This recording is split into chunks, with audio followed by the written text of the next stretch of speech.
there. I'm assuming I'm live, hopefully.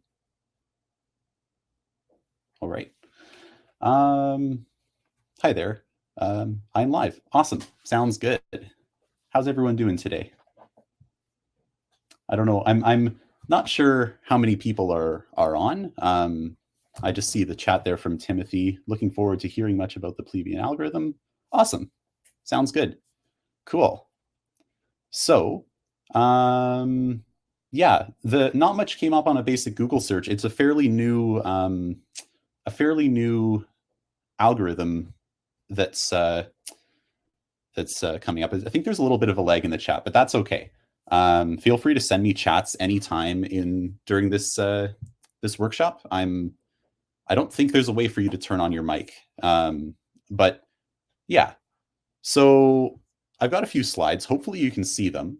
Feel free to let me know if you can see them or not. I know that there's a bit of a lag in the chat, so just let me know if you can see it or not, and we can get going. Hopefully.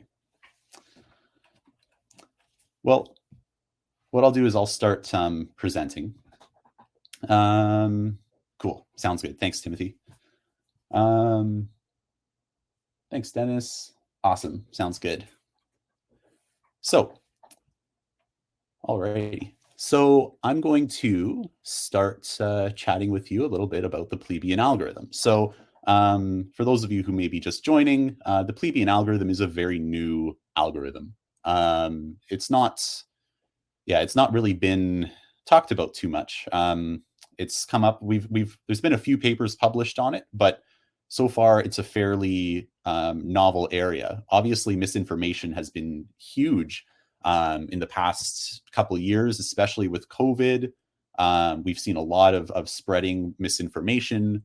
Actually, I guess sorry, I just saw there that I was going to share with you a quick link here. So before we get started, I've got a link to a GitHub repository. Feel free to go in there. I've got I should have a blank Jupyter notebook file in there that you can follow along once we get to the actual coding part. All right. So feel free to go in there, take a clone. There's some data in there as well, just a CSV file. I'm assuming that you've probably got a little bit of experience with data science in Python, but it's not terribly necessary. If you don't feel like following along, you don't really have to. But obviously that's the point of coming to a workshop. So yeah. Anyways, so my name is Benjamin Fedoruk. Ben's fine. And basically, I'm going to talk to you about some of the issues that have been happening recently to do with misinformation spread on social media. So feel free to get the notebook up running. If you're having any issues with that, let me know. It should be just pretty easy. You can probably just download the files right off of GitHub if you want to, or you can git clone if you have some experience with that. All right, so why are you here? I'd love to hear a little bit of engagement on you guys. What drew you to this session? I'm really curious because, like we were talking about, there isn't really a lot of this isn't really like a very popular sort of topic. It's a fairly niche topic, and I'd like to know what caught your interest, what brought you here. I put up a few things that you might be interested in while the chat is while you guys are typing. Well, that's cool. Yeah, so I actually did quite a bit of analysis in Parler for same here. I've done some analysis using the Plebeian algorithm on the Parler data sets, so that's really cool. I'm assuming that for sure. So I'm assuming that a lot of it is going to be about natural language processing, NLP. And maybe some of you are here. Yeah, it's very fascinating. That's right, Mahmood.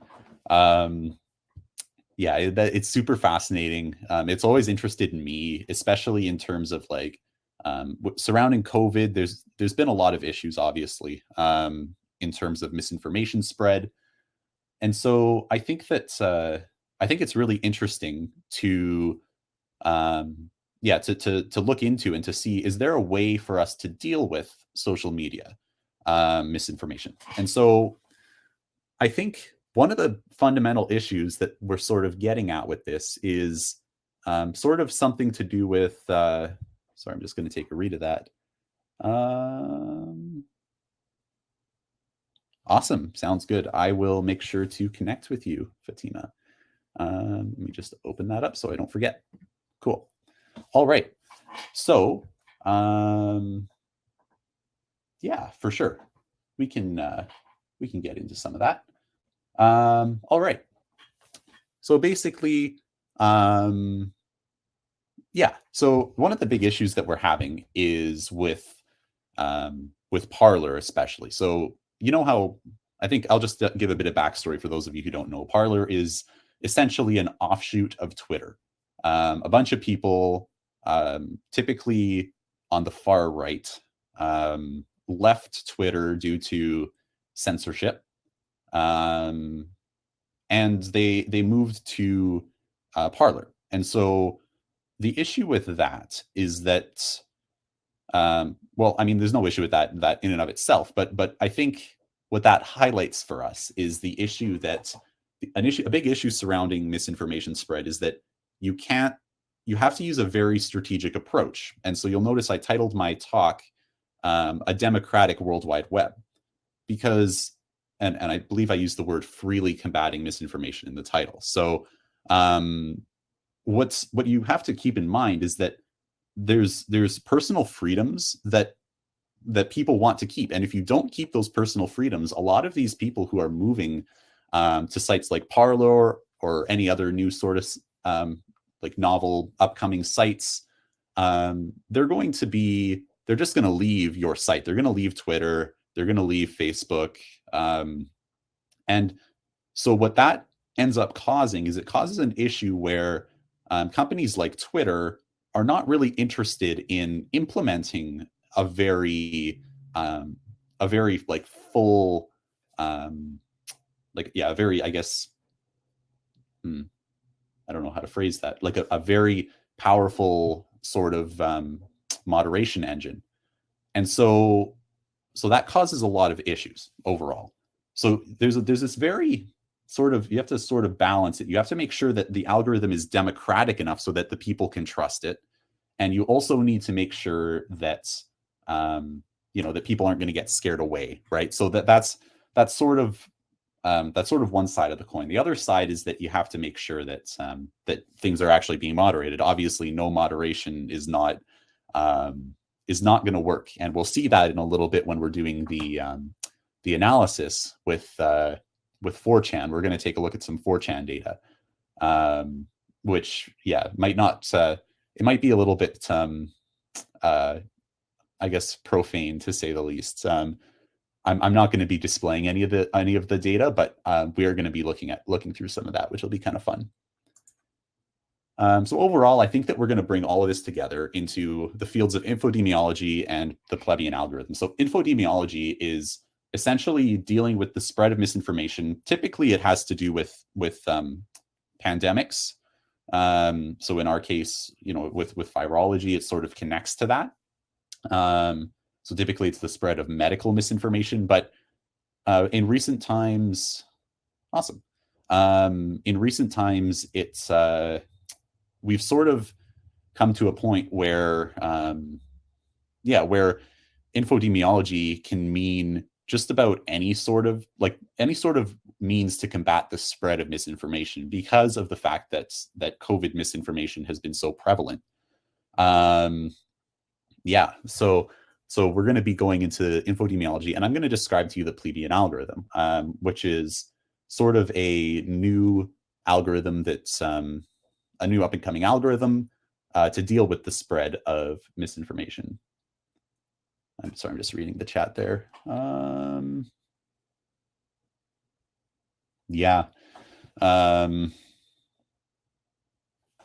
That he had to come out and explain himself. Yeah, it's pretty amazing, and like amazing and scary at the same time, I think, right? it's kind of it's super interesting. And the more that, like, the further more time that passes and the more research that's done into these areas, the more likely that we're going to be facing these issues in the real world, right? So that's why this is so important. So just a little bit about myself. I might be a little younger than you think. My name's Ben. I'm 19 years old, so I'm fairly young. I've always been intrigued by the theoretical concepts in computer science, mathematics, a lot of the connections in between. So um, so in my early undergraduate career, I really got sucked into the whole philosophical works by the Greeks and Enlightenment thinkers. And so I've really been sort of not fully understanding a lot of it, but really trying to immerse myself. So when the COVID pandemic started, I began to start thinking about misinformation on social media and good ways to deal with it. I brought in a very theoretical lens on this project. And so I worked with a team of 4 researchers. We called ourselves Aurora Borealis. We all live in northern Canada, so so we do get to see the northern lights, or the Aurora Borealis, from time to time. So essentially we developed the Plebeian algorithm. I took the theoretical side of things. We had a lot of more, say, software developer type people. We had a health expert working with us, so it was really awesome to have like a bunch of different viewpoints, and we sort of came together and created this Plebeian algorithm. It's an innovative solution to the problem of infodemiology.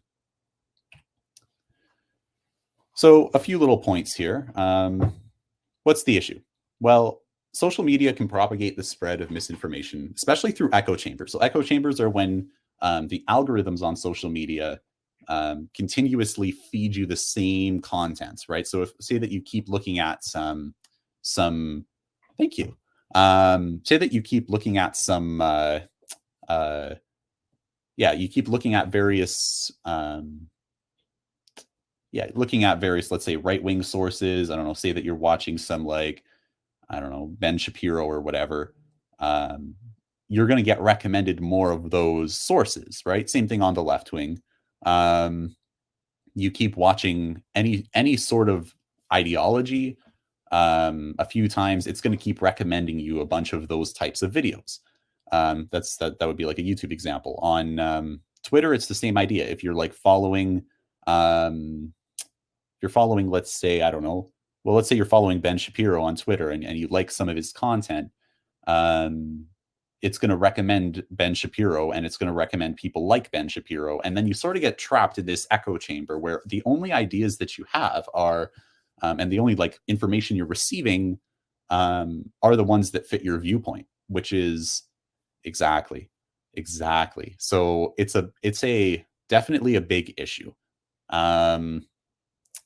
Large scale spread of misinformation can be classified as an infodemic. So it's a pandemic, but for information, info. Algorithms determine the content which is allowed to spread. So analyzing algorithms is a strategy to curb infodemics, right? So that was sort of one of the first jumps that we had to make was, okay, well, where do we start, right? And I think ultimately you have to start at the algorithms, right? Status quo algorithms, they're moderate at COVID-19 misinformation. So they work sort of, we call it like a point and shoot algorithm. They look for posts that contain the word COVID-19 and they flag it. But any post that contains COVID-19, say that your health unit makes a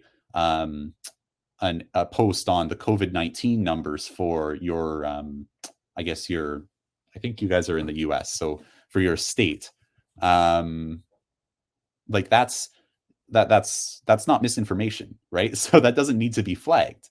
It works sort of, but at the same point in time, it only works for COVID because you have to feed it specific keywords.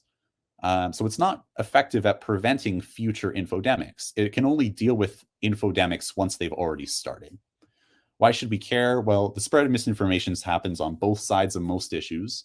So it's not like right now it does seem very it does seem to be definitely affecting the right wing a bit more, but maybe next time it'll be the left wing, and nobody wants that to affect them. Nobody wants to be trapped in an echo chamber. Nobody wants to be given misinformation.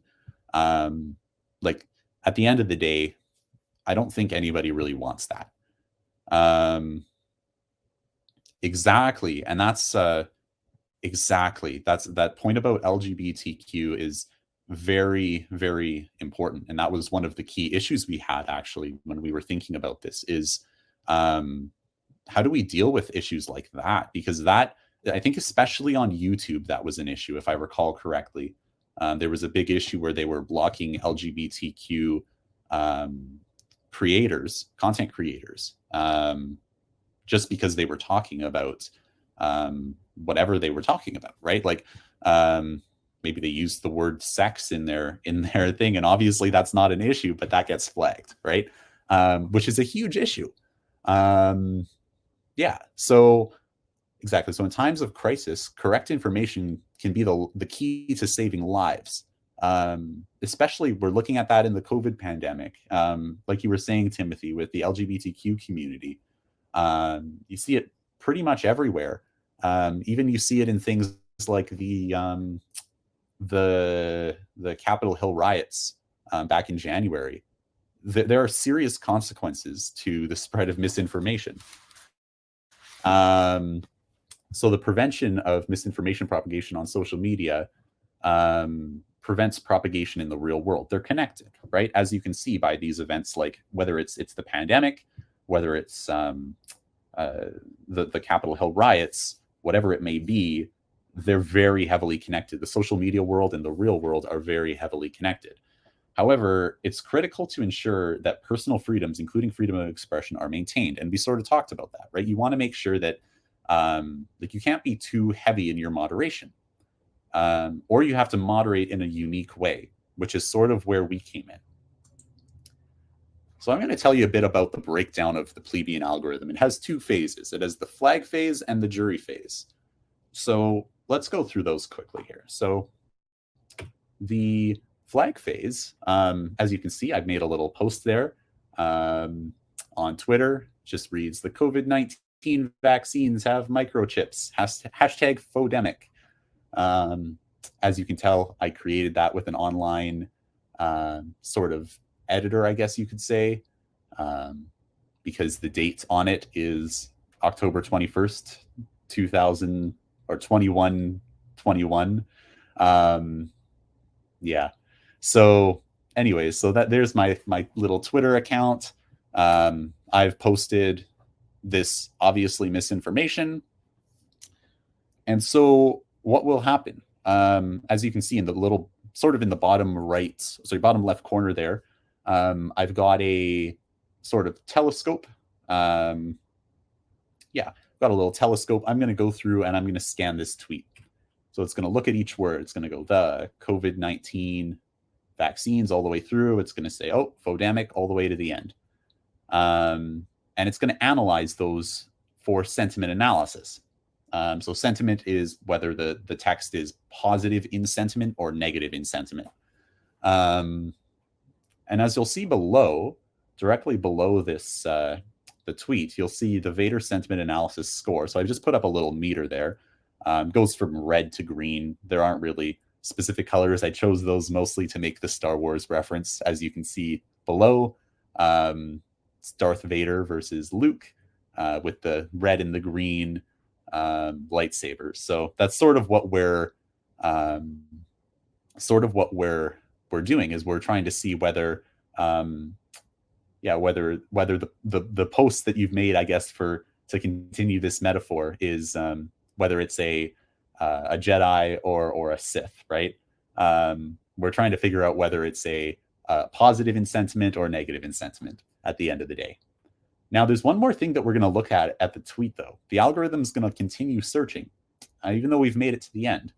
And it's not going to look at who I am. That's one notable thing you're going to notice. It's not looking at who I am, but it is going to look at how many or how much, I guess, traction this post is getting, right? And based on those, it's going to take those in order to create a popularity score, because misinformation is only really relevant on very popular tweets, right? Or posts or whatever it may be. You don't really have to worry about it when, well, you can worry about it, but it's going to take too much processing power to catch every single piece of misinformation on social media. You can't do that. It's infeasible. So what we've done is we've said, okay, let's just look and let's find, let's see if it's popular enough. If it meets a certain popularity threshold, then we'll just continue. If it doesn't, then we won't. So this post may have a sentiment analysis score up there, somewhere in that region. Obviously, it's very fake. Yeah. So that's one part of this. So there is research. I should fill that in. There is some research that connects sentiment analysis to verity of the information, the truthfulness of the information. At the end of the day, and I think we've all sort of seen that negative posts tend to be, misinformation tends to be negative posts. Yeah, so misinformative posts tend to be negative posts, and positive posts don't tend to be misinformative. So I could provide you some resources on that if anyone wanted, just some citations for that claim, but that's been done in more, I guess, psychological type papers. That is definitely not my field. But yeah, so essentially, yeah, so there is a connection there between the sentiment analysis and the verity of the information. So, but there's something to keep in mind with that, is that does not mean that if a post is negative sentiment, then it will be misinformative. Obviously, I could go onto Twitter and say, "Oh, I had a really terrible day. I don't know, I got fired, and I hated my job. I don't know, whatever you're saying." And that's not misinformation, right? So yes, we will actually get to dealing with emojis when we go through the workshop. So that'll be fun. Yep, it sure does. So, all right. So I'm going to move on to the next slide. So that's the flag phase. What you've done, you look, and if it meets a certain threshold on that Vader sentiment analysis, you flag it. So actually, I should add one thing to the, I imagine sentiment on emoji is possible. Yes, it is actually. That's one of the things that I should make note of, is the reason that we chose Vader. I think that it's possible on emojis. I've translated them, is what I've been doing. So if it's like a picture of, like, I don't know, yeah, if it's a picture of like a smile face, it'll change it to like the word smile face or whatever. I don't know. I have a Python package that will do that. It's called Demoji. It's pretty awesome. Anyways, so yeah, one of the reasons that we chose Vader, why Vader is so useful, is because essentially Vader is really good when you're dealing with, I guess, more informal language, perhaps with some profanity, perhaps some slang. Yeah, so that's what's really good about Vader, is it deals with those more informal aspects of that you would see on Twitter, that you would see on any of these sorts of social media accounts, right? You're going to see a lot more informal language. I believe Vader does deal with emojis. We're not going to deal with that today. We're just going to translate them into plain text. So then the jury phase, because like I said, we don't know for sure that this is misinformation. We just know that it's negative in sentiment. And so a random selection of people who are viewing this post, they're going to see this post, and they're going to see, as you can see, the little blurb at the bottom. Yes, it was Demoji. That's right. And you got it spelled right. So yeah. So basically, yeah. So you're going to see this little bar at the bottom. If you get selected for a jury, the precise number of people on the jury doesn't really matter. It's just going to be a percentage of the people who view the tweet. And at the end of the day, yeah, at the end of the day, you want to make it so that people don't get it too often, but you also want to make it passive. So as you can see here, we've made it sort of passive by like not like popping up in your face, but it's just there, right? You could scroll past it if you wanted to. It's not going to stop you. But if you want to respond, you can. And so the reason for that is we don't want people to get angry. We don't want people to leave the social media site. You want people to still remain, to feel, to feel connected with the social media site and to feel that it's not being obtrusive. So yeah, so essentially going to click yes or no. Let's say that we gathered all of this data here on yeses and nos. I counted how many there are in here, but I might have counted wrong. I got 16 yeses and 3 nos. So in this case, this information would be flagged. The threshold, again, it can be changed. There's not a specific threshold that we've recommended. That's actually a really good area for future research if anyone's interested. Yeah, so that's sort of that. That's the jury phase. Yeah, and so it would be removed from the social media site because I would imagine that seems like a pretty high rate of people saying that yes, this is misinformation.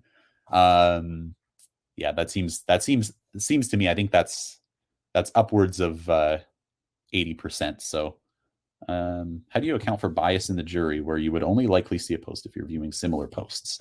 Yeah, so essentially, it's difficult to deal with existing echo chambers.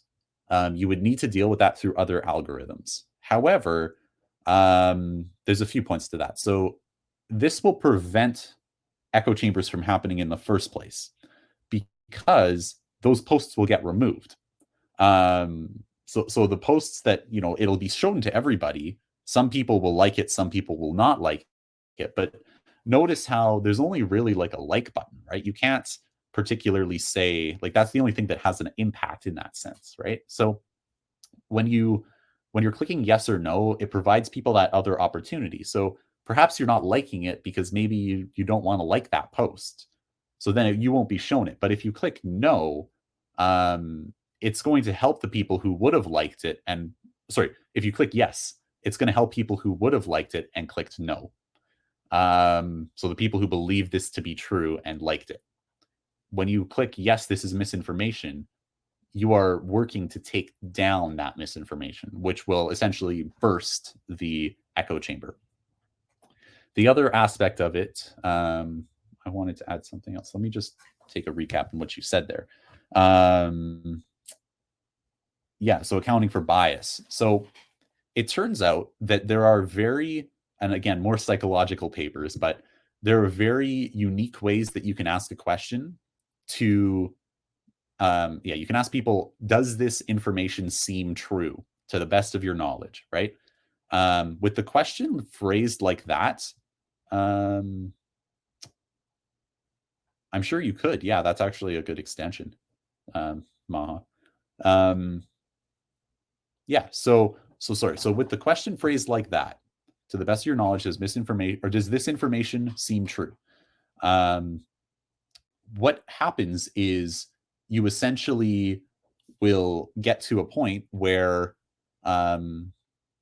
essentially the papers that I've read, at least, have the psychological papers that I've read indicate that these I want to phrase this properly for you, that if you ask a question like this, the political leaning does not tend to influence the result because you're asking the person if it seems true, right? It's the way that you phrase it that ends up allowing for a reduction in that, say, political bias. So someone's not going to look at this and say, "Oh, well, I support Donald Trump, and so I'm going to click no." Well, at the end of the day, you're asking them if it seems true. You're not asking them to go do research on it. You're not asking them whatever. You're asking them if it seems true. And it turns out psychologically, at least from the works that I've read, that people are fine with that. People will give you their truthful opinion on it. When you ask people their opinion, they're going to give it to you. All right, so I'm going to move to the next slide. Bit of scope and robustness. So the scope of the algorithm is very wide. It can be used for textual social media. So that would be like, say, Twitter or Reddit or 4chan, those types of things. Visual social media, which is going to be like your Instagram, maybe your Pinterest, and I guess oral social media. Actually, I should add to visual video platforms, YouTube, TikTok, and then oral social media. There's been a lot of these new oral audio-based platforms. So perhaps that would be something along the lines of podcasts or even various, I believe, oh shoot, what was the company called that's been, oh shoot, I can't remember the name. There's a social media company that has these sorts of rooms that you can join and speak via audio to one another. So there's a lot of these sorts of different forms of social media. They can really work. This algorithm can work on all of them. We're going to focus on textual social media just because it's easier. At the end of the day, it's easier to do. You don't have to deal with figuring out videos or figuring out audio. Yeah. So essentially, we're going to focus on text because it's easy.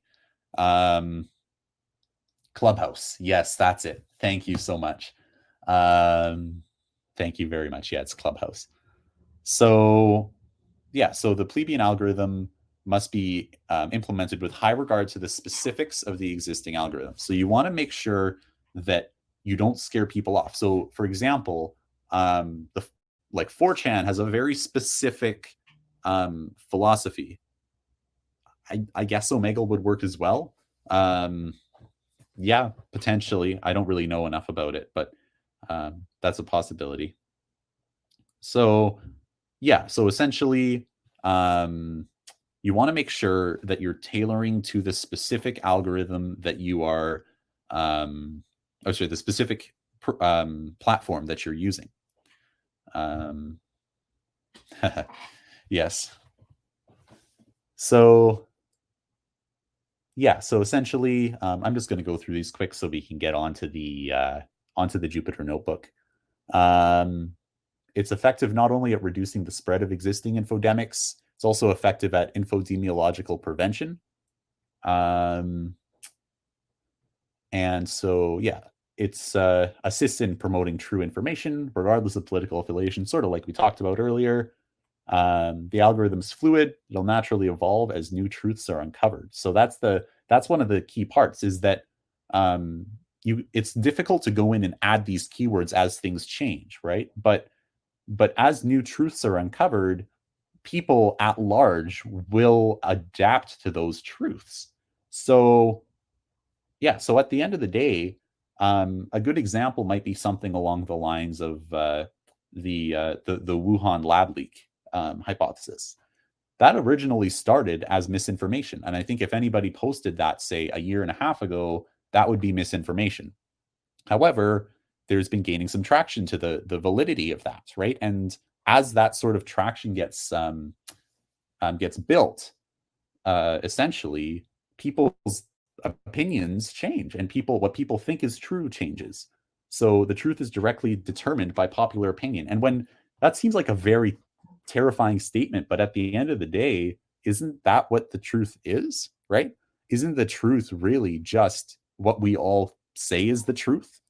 Yeah. Sorry if you hear my dog, she might be walking upstairs. So yeah. Anyways, I have a little quote here. Human beings are like that. We want to live by each other's happiness, not by each other's misery. You, the people, have the power to make this life free and beautiful, to make this life a wonderful adventure. Let us fight for a world of reason, a world where science and progress will lead all men to all men's happiness. Soldiers, in the name of democracy, let us all unite. That's Charlie Chaplin. Yeah. So any questions so far? What I'm going to do is, while you're asking questions, I'm going to try to switch my stream here. Now my camera, yeah, that's a good quote. Kind of a scary quote, but yes. So my camera here on my other machine, I'm currently presenting on my Linux machine right now. So and talking to you on my Mac. So I have two machines on here. We're going to do a little bit of a Jupyter notebook. So hopefully you've all cloned that Git repository. What I'm going to do is I'm going to, let's see here. I'm going to bring this over here. There we go. So you should have this, hopefully. Yes. Yeah, there you go. So it's just this, this is your Jupyter notebook. I've sent that in the chat. So if you just download the democratic-www.ipynb, yeah, that should work for you. All right. So, and also if I'm not looking at you, I'm just looking at a few monitors at once here. So it's a little bit weird, but yeah, it should work.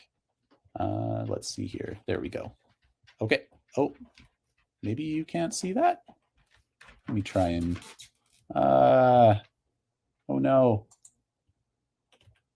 There we go. Sorry about that. I have multiple monitors, so it's a little weird to figure this out. All right, so let's do some imports. The first thing, I'll let you read through most of this stuff by yourself. Yeah, I just threw some things in there. All right, you're going to need to pip install these. I'm assuming you know how to install packages. Yeah, I'm going to assume that you know how to install packages. But there you go. So essentially pip install, you're going to want NumPy. You could also use Anaconda or whatever you're using. NumPy, Matplotlib, NLTK, Pandas, Demoji, Seaborn, URL lib3, Basque C Python. That is our, Basque C Py 4chan. That is our 4chan API. And then Beautiful Soup 4. In terms of imports, you're going to want to import pandas as PD. Actually, what I'll do is I'll just copy these imports. I have them on a separate file here because I don't want to have to type through them multiple times here.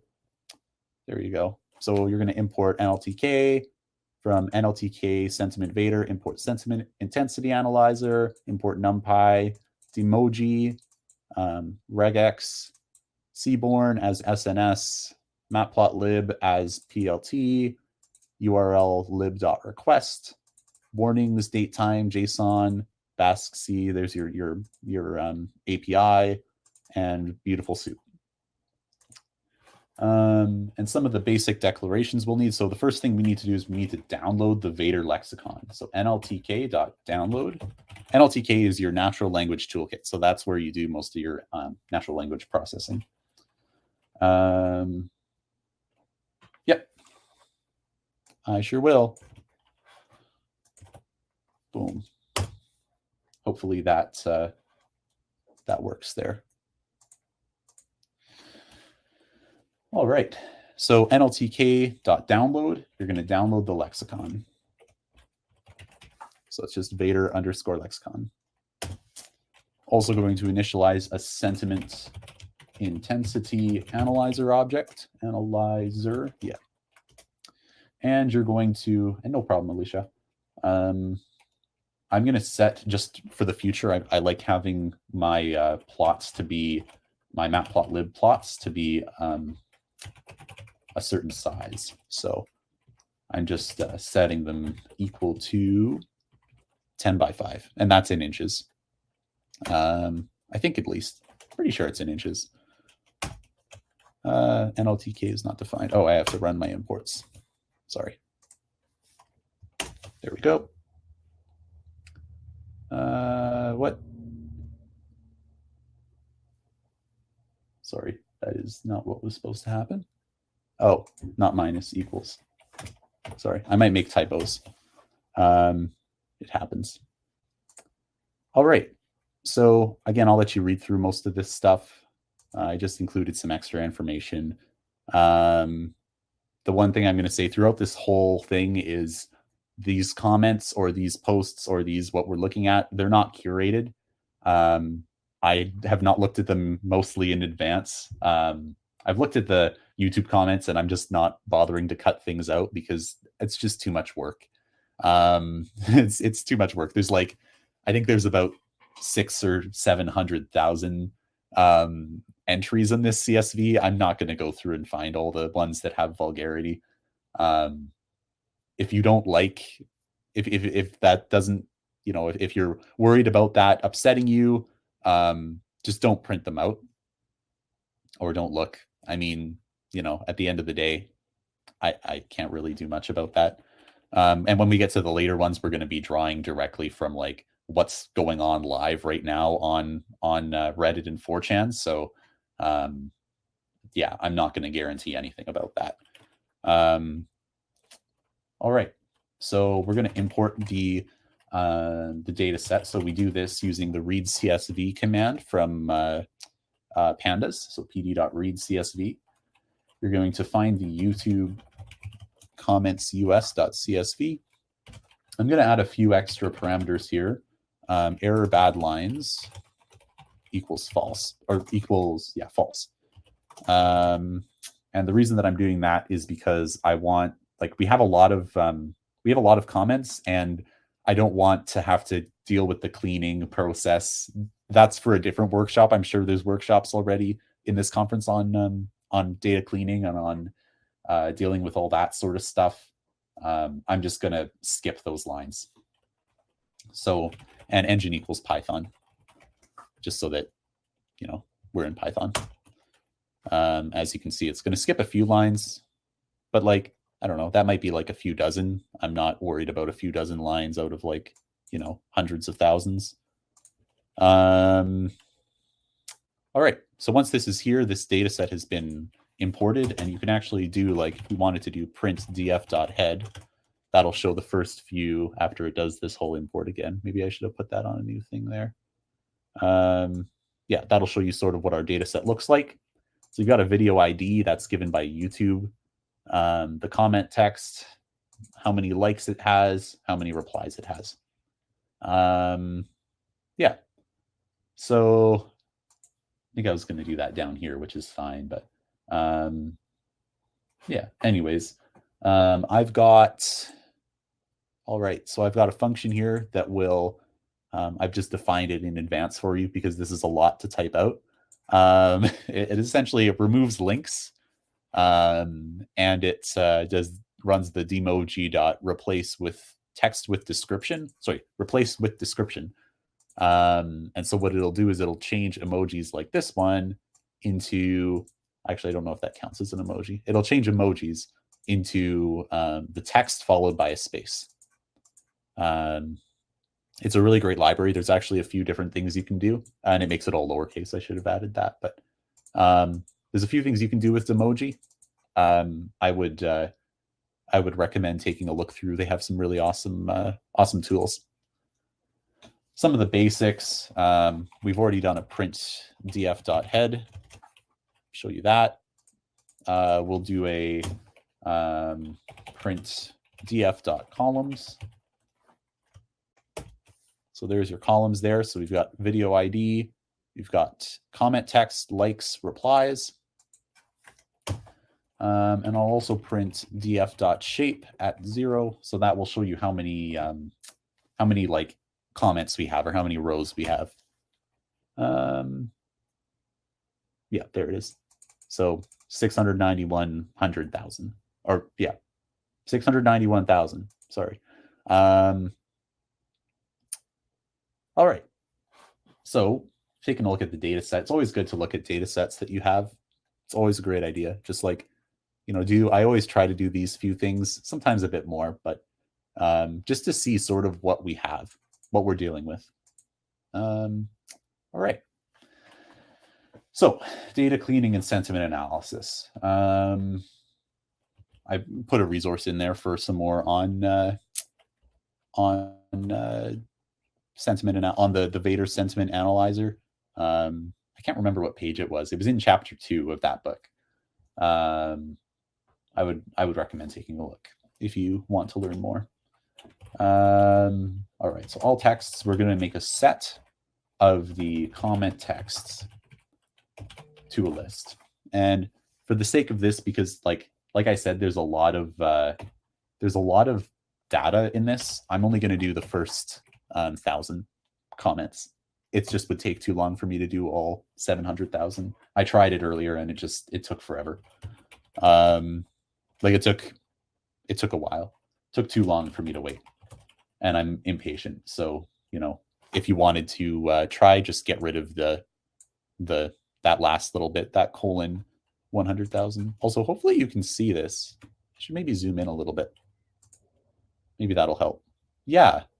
Oh, sorry about that. I might have missed that comment. But yeah, is that better? Hopefully that's better. I think that's, yeah, that's about as big as it's going to get, I think. There we go.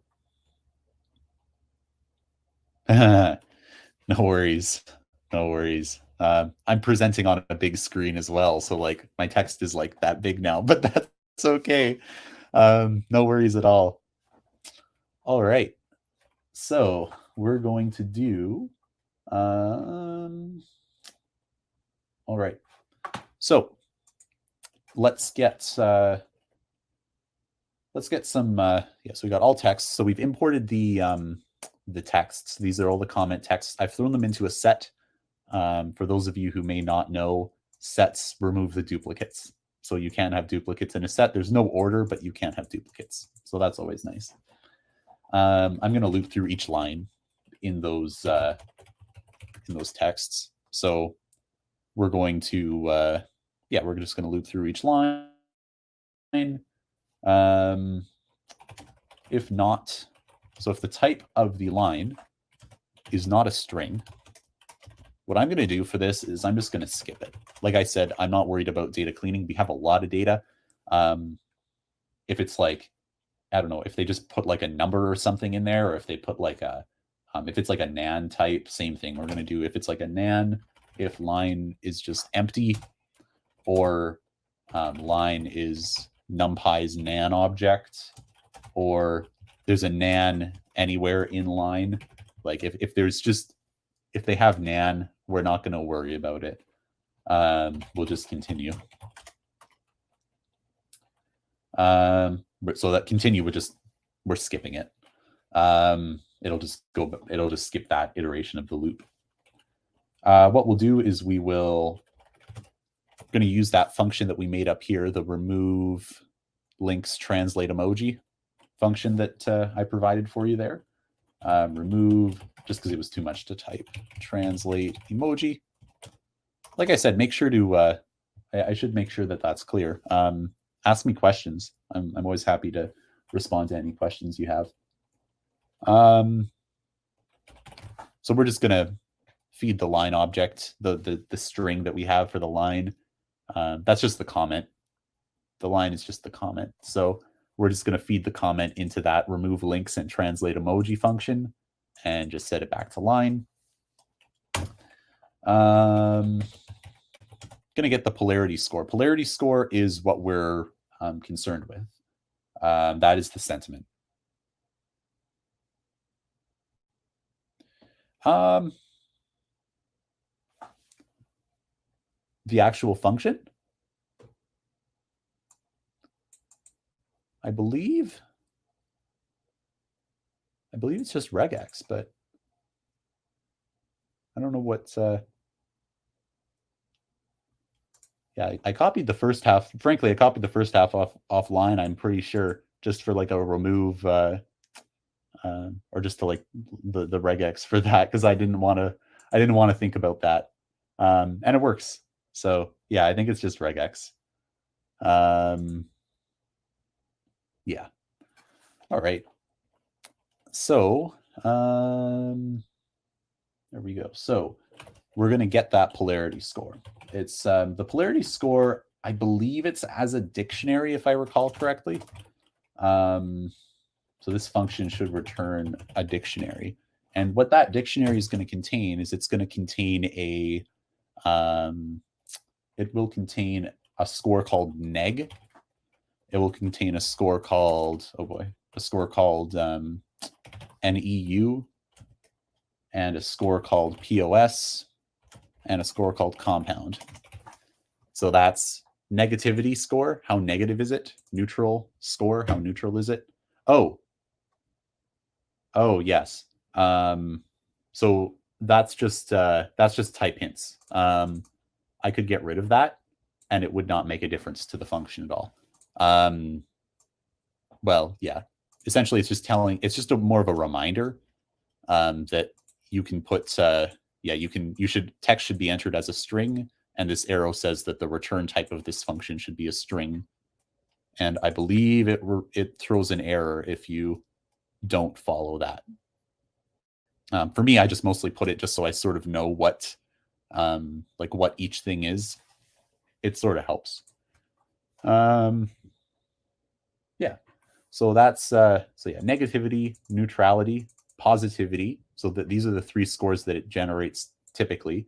And then it combines them all into a compound score. So each score is on the range 0 to, each of the first three scores are on 0 to 1.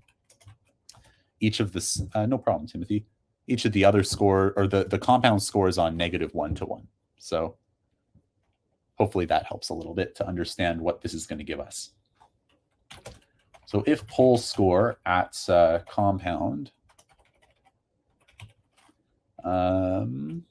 equals 0,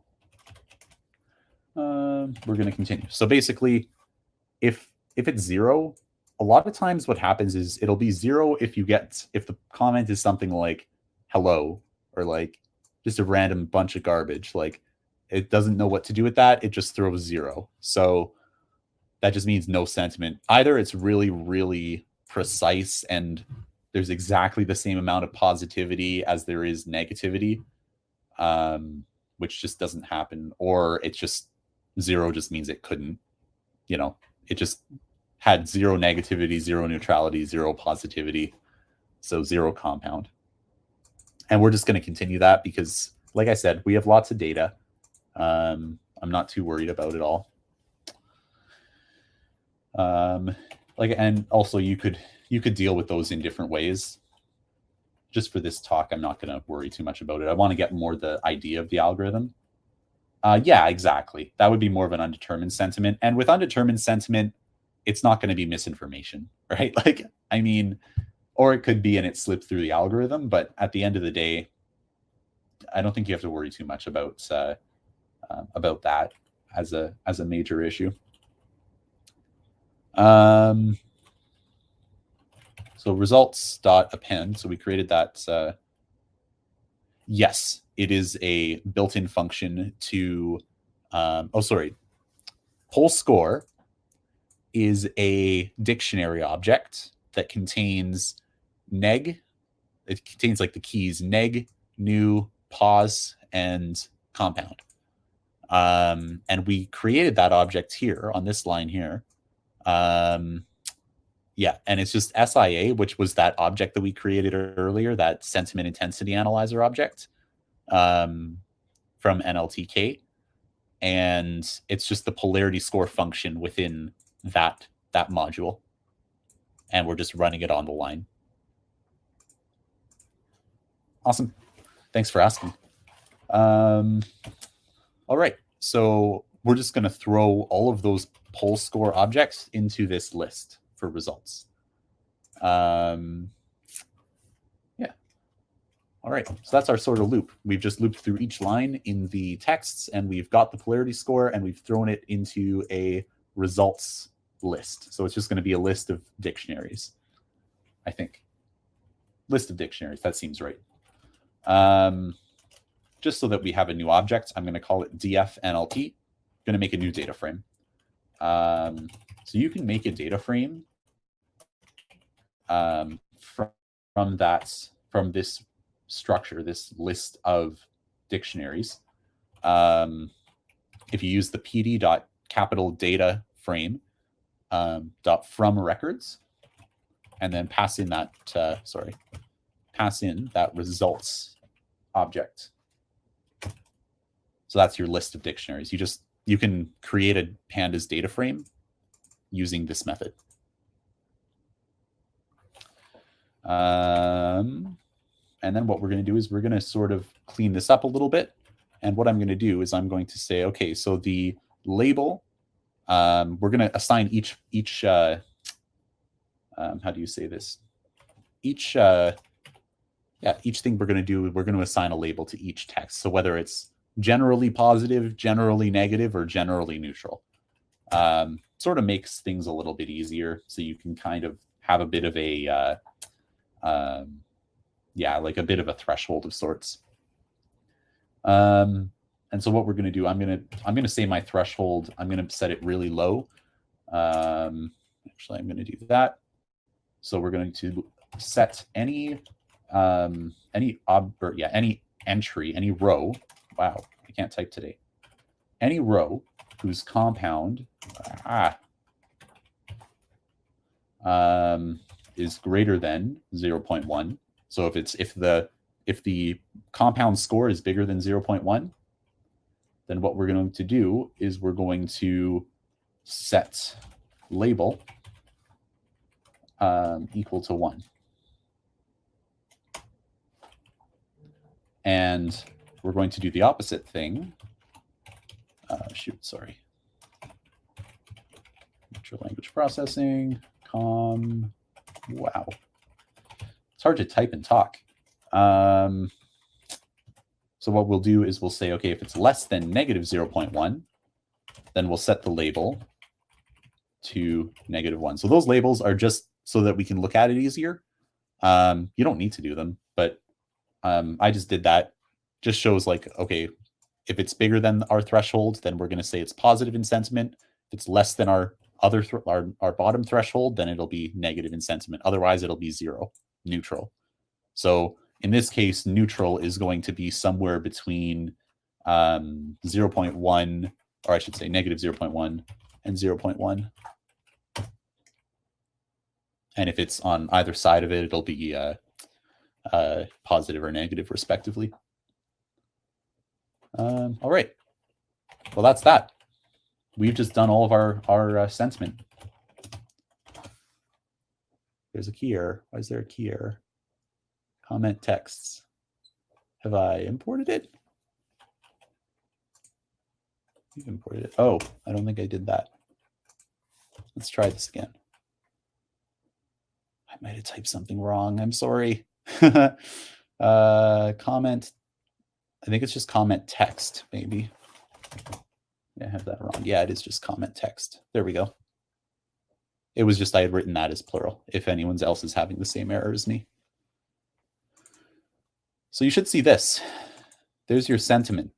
So there's the, yeah, thank you. So there's the text. We assign the label to it, and then there's your your 4 scores for each text entry. All right. Now we can visualize the results. This should be the fun part.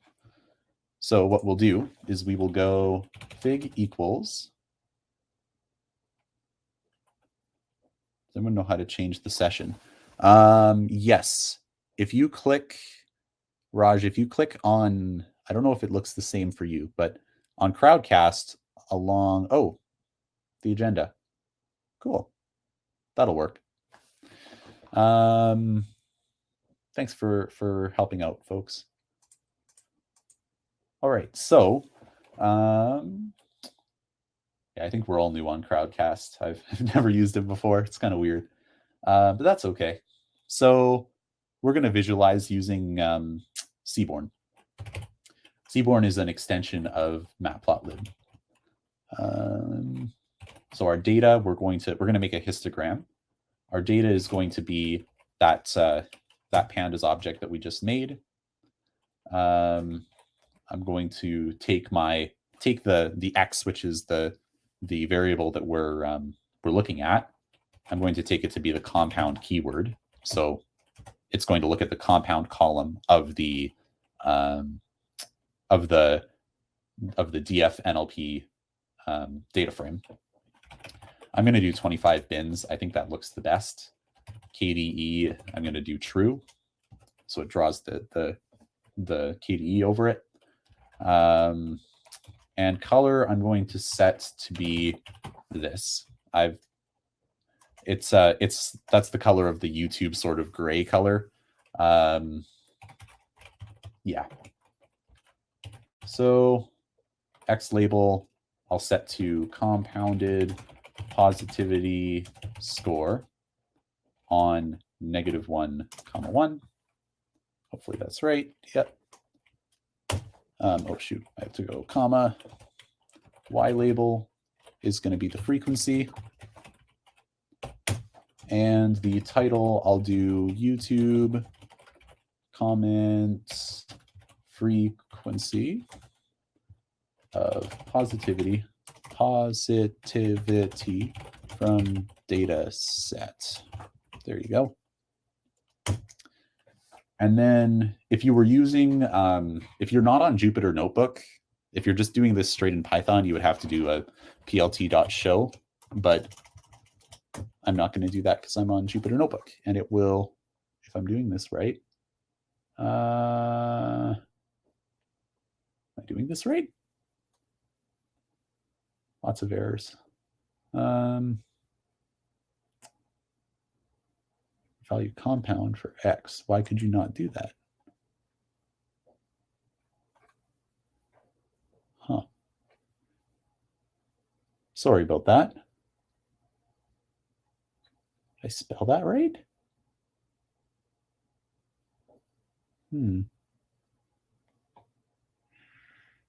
Compound. This is compound. I've got a copy. I'll copy over a version of what I think should work.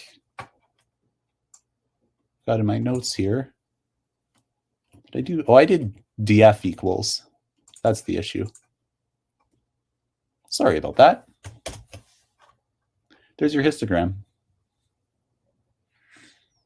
So as you can see, it always is going to look sort of like this bimodal distribution. If we included all those zeros, it would probably, depending on how it might go up here and then kind of mess up our data. So, so it's just bimodal, got two maxes. And as you can see, there tends to be more positive sentiment than negative sentiment on these YouTube comments data set that I have. Yeah. All right, so we have a few minutes left.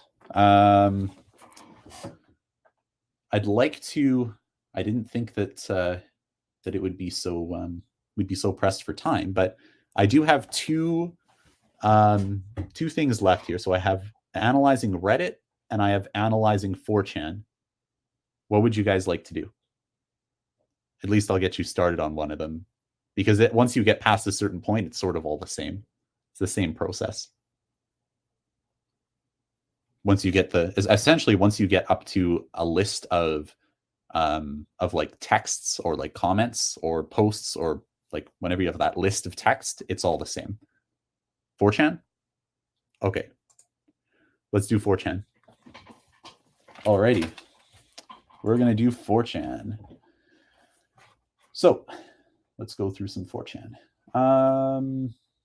4chan's really fun. They have they have this BASC Pi 4chan. The viz code. Yep.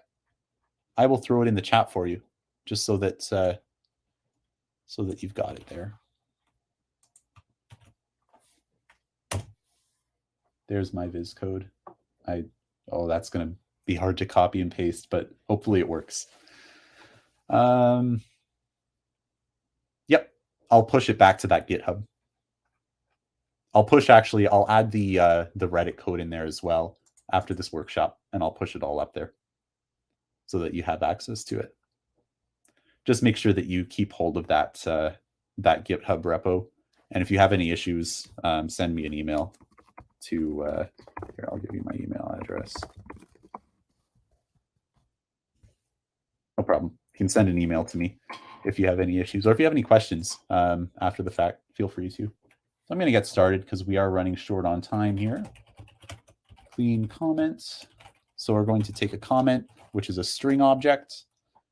This is that type hinting that we were talking about. And it's going to return a string. So this is just going to be a function to clean a comment. I'm going to take a C object. It's just going to be a regex substitution. I think this is another, maybe I just copied two different ones. 4chan, let's do 4chan. All right, so yeah, we're just going to grab anything that has HTTP like that. And we're just going to set it to nothing. So it's just a simple regex substitution. And we're going to do beautiful soup on it. .text. All right. Those are two functions to clean it. I'll let you take a look into some of the more, oh, not coop, soup. I'll let you take a look into more of the specifics on what these are both doing. Yeah. So I'm just going to ignore warnings because, again, the same issue as before. We have enough data, and it just makes life easier if we don't have to deal with warnings when we're doing this sort of API work. So now we don't have a data set for this, right? We only had a data set already for YouTube. We're going to have to make our own data set. So what we're going to do, if you're not aware, 4chan has boards, sort of like how Reddit has like subreddits. And the boards, the way that they work is at any given time, you have, I can't remember the number. There's a threshold of like, I think it's the top, maybe it's the top 100 posts. Yeah, it might be the top 100 posts or so on 4chan. And if it exceeds that bottom limit of like, if it say it's the top 110th post, it will get removed from the board. So it only shows the top posts at any given time. So that's the ephemerality of 4chan. It's also anonymous, so that's why I'm saying be careful when you're looking at 4chan, because I've seen a lot of terrifying things looking, doing analysis like this. It just pops up on the, yeah, it pops up and it's kind of not ideal. So this is a function built within BaskC Py4chan, and it's this get all thread IDs. So it will, at any given time, it will go to that board and it will get all the thread IDs.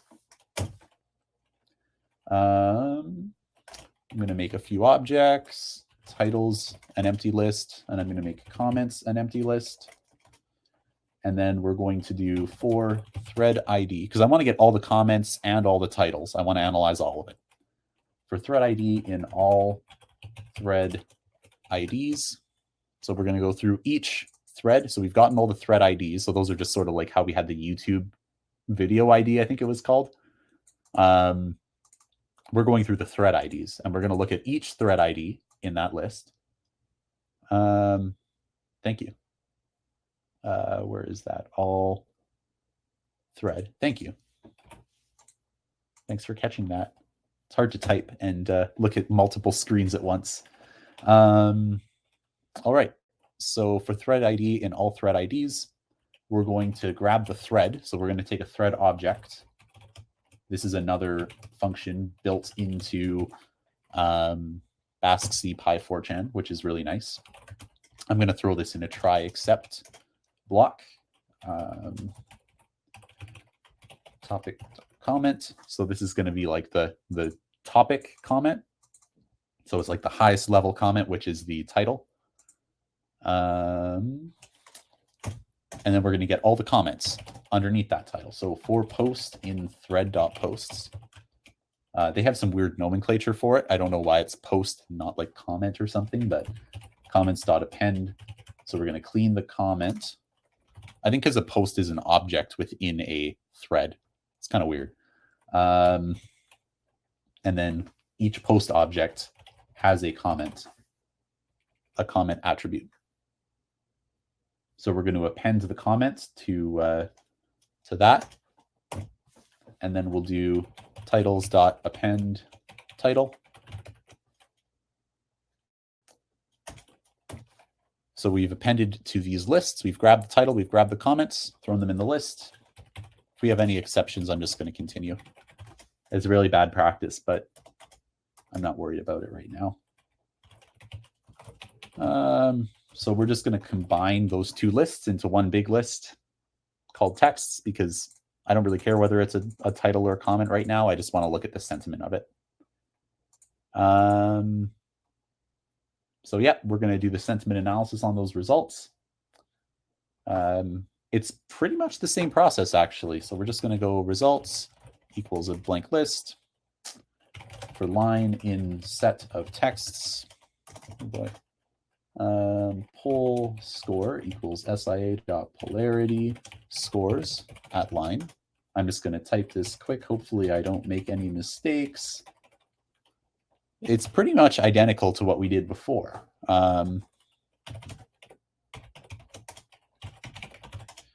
We just don't have to filter anything because we've already cleaned them. So that's all nice. All right.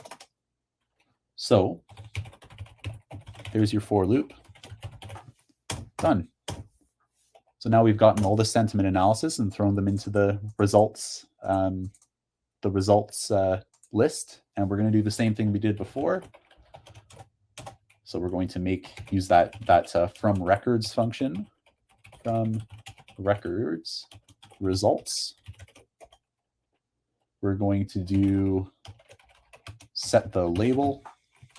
Actually, I'm honestly just going to copy it because it's the exact same code, and I don't want to mess up those. I don't want to mess up those at all. It's the exact same code as we did earlier. I'll throw that in the chat if anyone wants. So here it is in the chat, if anyone needs that. All right, and then that's that. Print df_nlp.head. Text is not defined. Oh, I didn't run this.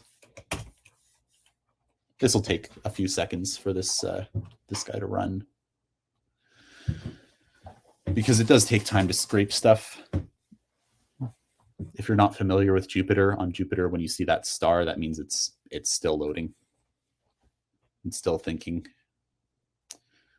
In the meanwhile, any questions that anyone has? I know that we're right at the end of right at the end of this this talk. There we go. This is done. Let's run this again. Hopefully, did I get it? Oh, I'm pressing enter on my Mac, not on my not on this machine. All right, there's the sentiment analysis. And it's the same thing to plot it. I'm just going to copy the exact code that we did for plotting. I threw that in the chat a little earlier. Same code. Let's throw it in there, and we'll run it. Actually, I should change this this comment thing here to what did I call it over here? 4chan. I think it was, I just put 4chan/b. There you go. And that's not the right color though. I want the nice color. There we go. Oh, that's not right either. That's the Reddit color, but we can do the Reddit color for now. Doesn't really matter. All right. Any questions from that? Thanks everyone for coming. That was really fun. Of course. Happy to help. Happy to be able to share with everyone. That was a really fun. That was really fun for me to share. I kind of wish that I had some time at the end to sort of talk about some of the more implications of this, but feel free to send me an email. Yeah, I will throw my LinkedIn into the if I can here. Just give me 2 seconds, and I will throw my LinkedIn into the chat. And then you can feel free to follow me on LinkedIn. Let me just grab it here. Or you can send me an email to that address I sent you above. Boom. There you go. There's my LinkedIn. I can share the slides. Maybe. Let's try. Share. Boom. Let's just do anyone with the link can view. There you go. There's your slides. Hopefully that works.